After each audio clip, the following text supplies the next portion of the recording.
Oke,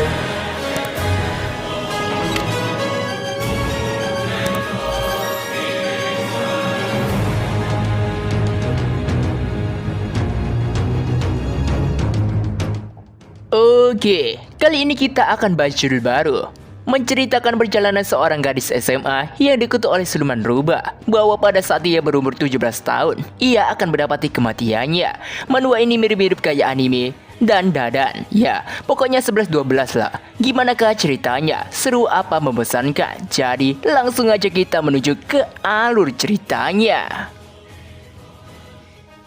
Cerita dibuka di channel TV yang memberitakan bahwa ada seekor bagong yang menimbulkan keributan di kota. Bagong itu menyeret seorang wanita dan berlari ke jalanan meneror warga. Ya, wanita itu adalah MC dari manhwa ini. Dia bernama Le Nara. Dengan menggunakan cincin dan juga penggaris di tangannya, Nara, Bagong dan cowok di sampingnya bersiap melakukan sesuatu di dalam lorong gelap dan menyeramkan itu. Secara perlahan, mereka bertiga memasuki lorong gelap itu. Dan tak lama kemudian, mereka pun melihat sosok yang menjadi tujuan mereka bertiga ke tempat seperti ini. Ya, inilah sosok yang menjadi target incaran mereka. Nampak wujud dari sosok itu sangatlah aneh dan juga menyeramkan. Sosok seperti ini biasa disebut sebagai Eokwi, bukan Jok. Si pria yang masih belum mau saya ungkapkan namanya ini menganggap Eokwi tingkat rendah itu tidak sebanding dengan satu bawang putih. Mereka bertiga bersiap untuk bertarung melawan Eokwi itu. Dengan menggunakan penggaris yang telah dialiri sebuah aura biru, Nara bersiap dan berteriak untuk segera maju menyerang Eokwi itu. Si Bagong dan si pria langsung menerjang maju dengan teknik berguling-guling di udara dan melancarkan tendangan. Bagong itu berhasil mendaratkan serangan kuat, sedangkan si pria dengan aura biru di tangannya langsung menebas Eokwi itu hingga terbelah menjadi dua. Dan sekarang giliran Nara yang menjadi eksekutor untuk mengakhiri pertarungan ini. Di dunia ini ada makhluk gaib dan pekerjaan baru waktu Nara adalah menangkap para roh jahat. Diceritakan, dahulu kala ada seekor beruang dan harimau memohon kepada anak dewa yang bernama Hwangun. Mereka memohon bahwa mereka ingin menjadi manusia, dan Hwangun meminta dua hewan itu untuk memakan tanaman mungwort dan bawang putih ajaib. Jika mereka tidak melihat matahari selama 100 hari, mereka akan segera menjadi manusia. Tapi belum lama mereka berdua menjalankan tugasnya. Sang harimau sudah tidak kuat dan menyerah. Bahkan belum menyentuh 7 hari. Sedangkan si beruang percaya pada janji Son of Agad dan memutuskan untuk terus bertahan. Pada akhirnya, sesuai dengan janji Son of Agad, beruang itu berubah menjadi manusia. Setelah memiliki wujud manusia, beruang itu yang bernama Ung Yeon menikah dengan seorang pria yang bernama Hwangun, dan lahirlah seorang putra yang sehat. Dia adalah Dangun Wang Geom, pendiri dari kerajaan Korea. Dalam mitologi Dagun ini, ada satu hal yang tidak diceritakan, yaitu ketika seekor beruang dan harimau memasuki sebuah gua dengan harapan menjadi manusia, ternyata ada banyak hewan lain yang datang setelah mendengar berita tersebut. Si Bagong hutan ini memiliki keinginan minum sepuasnya ketika menjadi manusia nanti. Namun pada hari kedua dia tidak kuat dan memutuskan pergi. Sedangkan si rubah memiliki impian menjadi kaya dan mengumpulkan segala jenis permata, harus menyerah pada hari ketiga. Kebanyakan hewan tidak dapat bertahan lebih dari 7 hari. Mereka yang gagal menjadi manusia mengintai di sekitar manusia, menipu manusia, dan di dalam upaya mereka menjadi manusia, mereka memakan hati manusia. Dan terkadang dengan kebencian yang mendalam, mereka datang mengunjungi manusia. Di situ ada seekor siluman rubah membawa bayi manusia yang sebagai sandarannya. Wanita baru bayi itu tak menyangka para siluman masih ada yang masih hidup, padahal dia mengira sudah membasmi mereka semua. Dengan menatap ke arah bayi perempuan itu, siluman rubah itu berkata, "Sungguh anak yang cantik. Akhirnya aku bisa membalas dendam istriku." Wanita baru bayi itu memperingati siluman rubah itu. Apabila cucunya mendapati goresan sedikit saja, ia akan menghabisinya. Wanita baru bayi itu mencium bau cairan merah yang sangat menyengat dari siluman itu. Ia menyadari bahwa siluman itu telah menyakiti banyak orang. Ia bertanya kepada siluman itu, apakah dia tidak merasakan sedikit penyesalan terhadap manusia yang sudah siluman itu habisi. Dengan memasang cincin di ibu jarinya, wanita baru bayi itu langsung bersiap menyerang siluman itu menggunakan sebuah panah. Dasar wanita tua tak berdaya yang tak bisa menarik tali busurnya sendiri. Panas saja aku. Kemanapun kau membidik, itu akan mengenai jantung cucumu. Namun dengan santainya, wanita itu berkata kepada siluman itu bahwa dia sudah memburu binatang seperti mereka selama 60 tahun. Wanita itu pun melepaskan anak panahnya dan langsung tepat mengenai cucunya dan siluman rubah itu. Namun, yang membuat siluman itu kaget adalah anak panah itu tidak melukai bayi itu sama sekali. Sambil mengambil bayi kecil itu dari genggaman siluman itu, wanita baru bayi itu berkata, Binatang yang meniru manusia tidak akan membuatnya mencari manusia. Karena kamu sudah memakan hati manusia, kamu tidak akan berada di tempat yang baik setelah ajar menjemputmu. Kau akan berkeliaran seperti debu di akhirat sana. Bayar dosa-dosamu. Dengan sisa-sisa kekuatannya, siluman itu berkata, Hah? Dosa? Yang kamu habisi bukan hanya satu, tapi dua. Ada bayi di perut istriku. Orang yang harus membayar dosa adalah dirimu, Hunter. Aku mengutuk keturunanmu. Rasakan sakit yang dirasakan saat kehilangan anak. Ketika anak itu berusia 17 tahun, kematian yang tidak bisa dihindari akan menimpanya. Siluman itu pun mengutuk bayi itu dan meninggalkan sebuah simbol kutukan tepat di lehernya. Waktu sekarang berganti 16 tahun setelah kejadian tadi, tepatnya di kota Seoul. Terlihat di situ ada seorang gadis cantik yang sedang tidur. Ya, dia adalah Nara. Terlihat juga di leher Nara terdapat sebuah simbol kutukan rubah. Tepat, bayi kecil yang terkena kutukan siluman rubah itu adalah Nara. Kutukan itu akan terjadi setelah Nara berusia 17 tahun. Dan sekarang adalah hari ulang tahun Nara yang ke-17 tahun. Jadi, kutukan kematian Nara akan segera terjadi.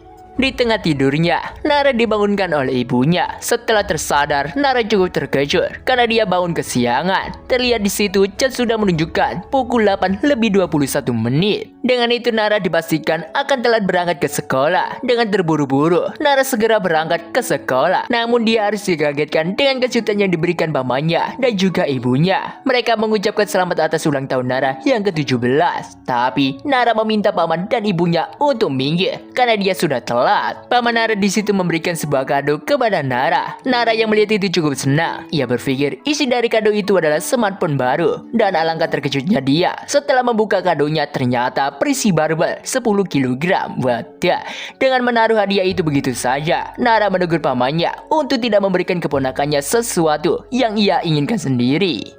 Ibu Nara juga di situ memberikan hadiah sebuah kalung kepada Nara. Ibunya berkata bahwa kalung itu bisa menangkal kutukan.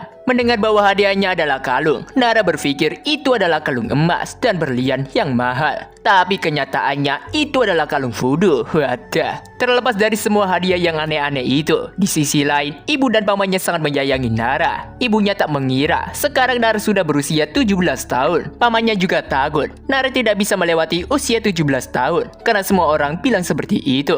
Ibu Nara berpikir bahwa nenek Nara hanya berbicara omong kosong. Mereka hanya membicarakan hal-hal buruk seperti kutukan rubah. Dengan senyum manisnya, Nara berkata bahwa siapa yang percaya dengan hal seperti itu di zaman sekarang. Ibu Nara langsung memeluknya dan mengucapkan selamat ulang tahun kepada Nara. Tapi Nara di situ juga berpikir, kutukan itu seperti tidak sengaja membalik lembar jawaban saat ujian. Ia penasaran, apakah ada hal yang lebih buruk dari itu bagi anak SMA apabila sesuai dengan apa yang dikatakan neneknya? Sekarang adalah ulang tahunnya yang ke-17 dan hari inilah dia akan mokat.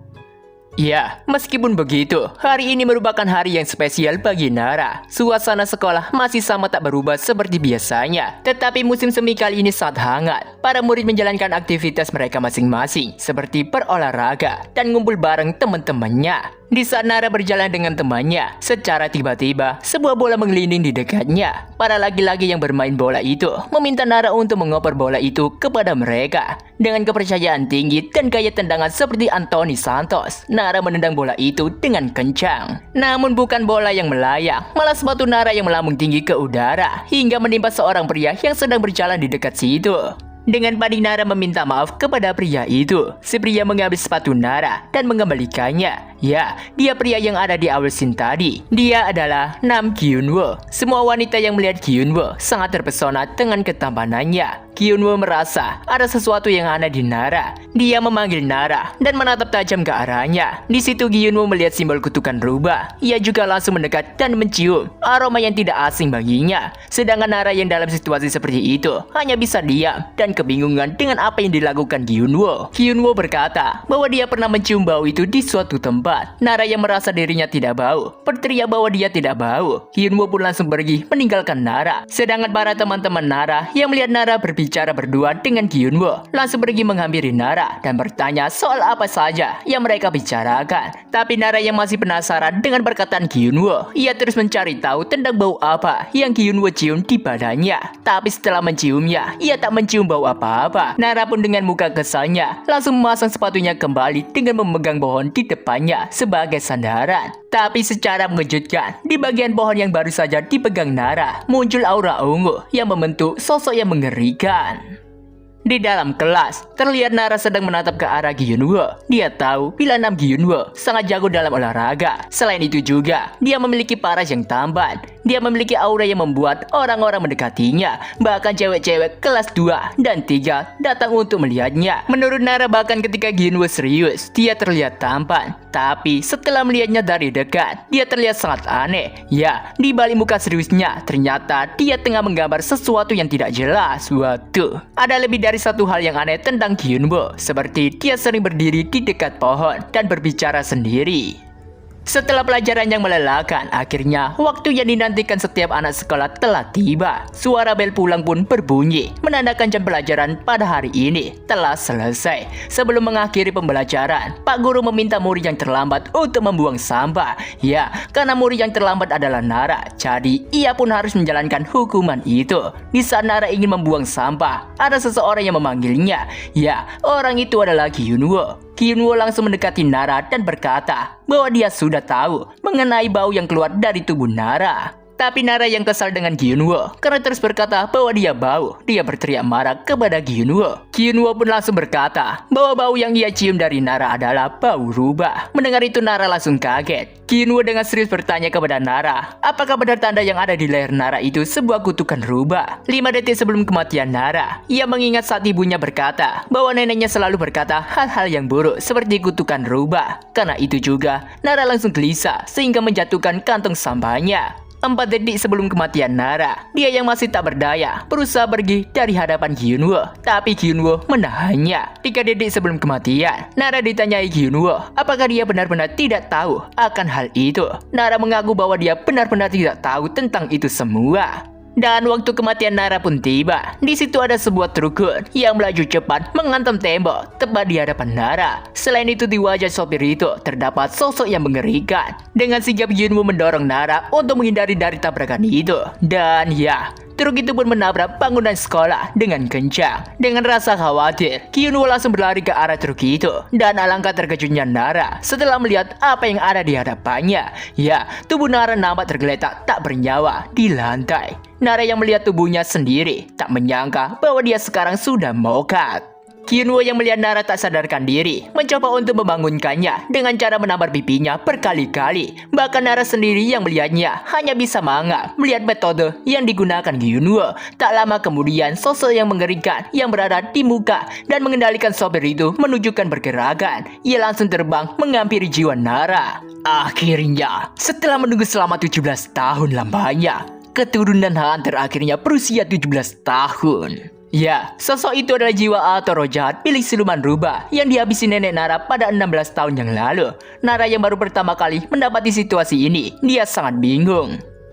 Roh jahat itu berkata ingin mengambil jiwa Nara sekarang juga. Nara di situ hanya bisa ketakutan dan juga bingung. Sedangkan roh jahat itu langsung menyerap jiwa Nara untuk ia jadikan santapan. Di tengah keputusasaan itu, Nara hanya bisa berteriak ketakutan dan memanggil nama ibunya. Tapi untungnya dengan sigap, Gyunwoo langsung menghantam roh jahat itu hingga hancur berkeping-keping. Gyunwoo langsung menangkap jiwa Nara dan memeluknya. Nara sangat terkejut karena Gyunwoo bisa melihat dirinya. Gyunwoo berkata bahwa dia bisa melihat Nara bahkan sangat jelas. Kyunwoo kemudian memutar jiwa Nara dan meminta Nara untuk tidak bergerak. Dan dengan posisi Nara yang terbalik, Kyunwoo langsung mengembalikan jiwa Nara ke dalam tubuhnya. Hingga pada akhirnya jiwa Nara pun kembali sepenuhnya. Kyunwoo bertanya tentang kondisi Nara sekarang, tapi Nara yang sudah tidak kuat lagi akhirnya pingsan. Di dalam pingsannya itu, ternyata roh jahat itu belum sepenuhnya lenyap. Di situ ia cukup kesal karena Kyunwoo ikut campur. Ia berjanji lain kali dia akan menghabisi Nara. Hingga pada akhirnya, Nara pun langsung terbangun dengan kondisi ngos-ngosan dan berkeringat dingin. Ia berpikir kejadian yang ia alami tadi hanyalah sebuah mimpi. Tapi setelah ia melihat di sekitar, ia sadar dia berada di tempat yang asing. Di tengah rasa bingungnya, tiba-tiba ada suara yang memanggil Kyunwoo dengan keras. Karena suara itulah, dia baru sadar bahwa kamar ini adalah kamar Kyunwoo. Suara itu terus memanggil Kyunwoo dan menggedor-gedor pintu kamar Kyunwoo. Nara yang panik kebingungan dan memutuskan untuk bersembunyi. Akhirnya, dia pun bersembunyi di dalam lemari. Setelah itu juga, pintu kamar Kyunwoo dibuka dengan keras. Suara itu marah kepada Kyunwoo karena dia tak menjawab perkataannya. Nara yang ada di dalam lemari itu berpikir bahwa suara itu adalah suara ibu Kyunwoo. Ia sangat ketakutan karena suara itu sangatlah menyeramkan. Secara perlahan suara itu semakin mendekat dan hingga pada akhirnya terlihat wujud seekor harimau besar yang bisa berbicara. Nara di situ hanya bisa panik dan juga ketakutan. Dan dengan tatapan mengerikan, harimau itu melihat ke arah Nara. Namun setelah melihat Nara, harimau itu terlihat seperti panik dan bergegas pergi dari hadapan Nara. Nara sangat kebingungan karena harimau itu bisa berbicara. Ia berpikir, apakah dia sekarang tengah bermimpi? Nara mencoba mengintip untuk melihat situasi di luar. Tapi secara mengejutkan, Kyunwoo membuka lemari itu sehingga Nara menjerit ketakutan. Bahkan dia langsung berlari ke dalam tumpukan baju yang ada di dalam lemari.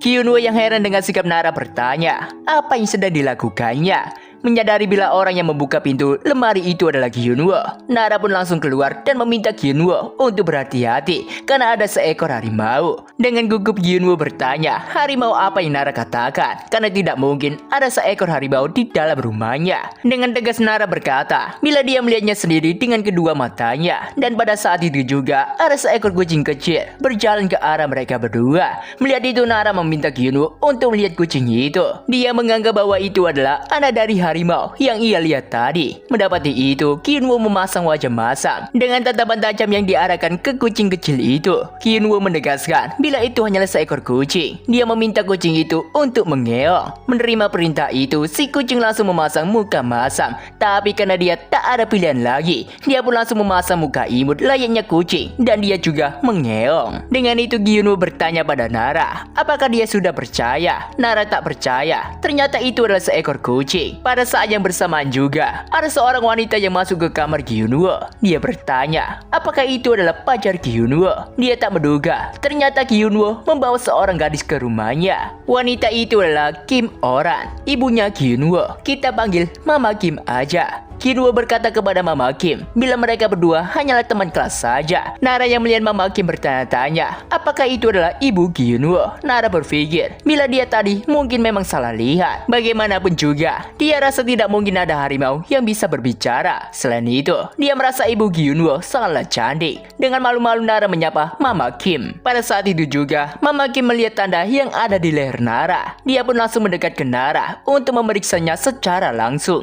Dia sadar dengan tanda apa yang ada di leher Nara itu. Mama Kim berkata bila Kyunwoo membawa pulang teman yang cukup menarik. Dia bertanya nama Nara. Nara pun memperkenalkan dirinya sebagai Le Nara. Kyunwoo berkata pada Mama Kim bila Nara sedang sibuk, jadi dia akan segera pulang. Mama Kim bertanya apakah itu benar. Dengan gugup, Nara membenarkannya. Tapi Mama Kim tidak mengizinkannya. Dia menatap Nara dan melihat simbol di lehernya. Dia pun meminta Nara untuk ikut makan malam bersama mereka terlebih dahulu sebelum Nara pergi pulang. Karena baginya tidak sopan membiarkan tamu berharga pergi begitu saja. Pada saat itu, ada dua suara laki-laki yang berkata bila mereka sudah pulang. Mama Kim berkata bila saudara Kyunwoo sudah pulang. Nampak di situ ada dua laki-laki berpakaian seragam sekolah dan juga kantor. Mereka tak menduga ternyata ada tamu di rumah mereka. Orang berkacamata ini adalah Go Ki-han, umur 27 tahun, seorang pekerja kantoran. Sedangkan satunya adalah Lee Han-do,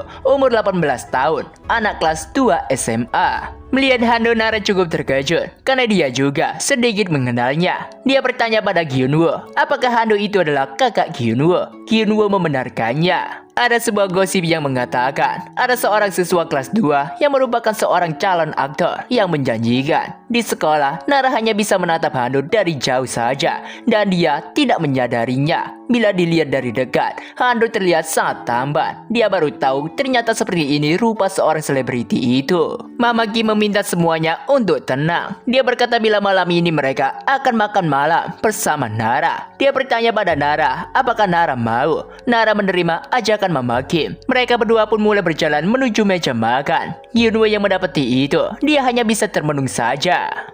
Dan pada akhirnya, mereka semua pun berkumpul untuk makan malam bersama. Namun Nara merasa semua ini salah canggung. Dia merasa Mama Kim terus menatapnya. Han-do yang tidak makan makanannya dan hanya melototi saja. Terlebih lagi, dia cukup heran kenapa seekor kucing ikut makan di meja makan. Gyun-woo juga tidak mengatakan perkataan apapun kepada Nara sejak tadi. Nara yang dalam posisi ini merasa dirinya ingin pulang saja karena baginya rumah ini sangatlah aneh. Gi-han membuka obrolan dengan bertanya apakah tadi Nara menyebut bila namanya adalah Nara. Dia meminta Nara untuk tidak gugup dan memakan semua makanannya dengan puas. Mendapati perhatian dari Gi-han, Nara merasa Gi-han adalah seorang malaikat yang sangat baik. Tapi pada saat itu juga, Nara melihat ada sebuah bulu yang berada di baju Gi-han. Nara pun langsung mendekat dan memberitahu bila ada bulu di baju Gi-han. Nara mencoba mencabut bulu itu. Mendapati itu, mereka bertiga pun dibuat panik. Gyun-woo berteriak meminta Nara untuk tidak melakukannya. Tapi itu sudah terlambat karena Nara sudah mencabutnya. Dan nampak di situ ada sebuah sayap yang keluar dari baju Gi-han. Nara di situ masih bingung dan tidak sadar dengan apa yang terjadi. Gi-han sangat terkejut dan dia pun langsung melompat dengan menampilkan dua sayap layaknya seorang malaikat. Nara sangat terpana melihatnya dan bertanya apakah itu adalah seorang malaikat. Tapi secara mengejutkan juga, Gi-han mengalami sebuah perubahan dan dia pun berubah menjadi seekor ayam. Dengan tatapan tak percaya, Nara bertanya apakah itu adalah ayam. Gi-han memakai kacamatanya. Dia tak menduga ternyata dia ketahuan. Nara langsung berteriak dan bertanya apakah Gi-han tadi berubah menjadi ayam. Gyun-woo di situ hanya menatap pasrah dan menganggap semua ini sudah hancur. Oke, gimanakah ceritanya? Apabila ini videonya ramai, kita akan melanjutkannya. Ya pokoknya minimal 1000 lah pokoknya.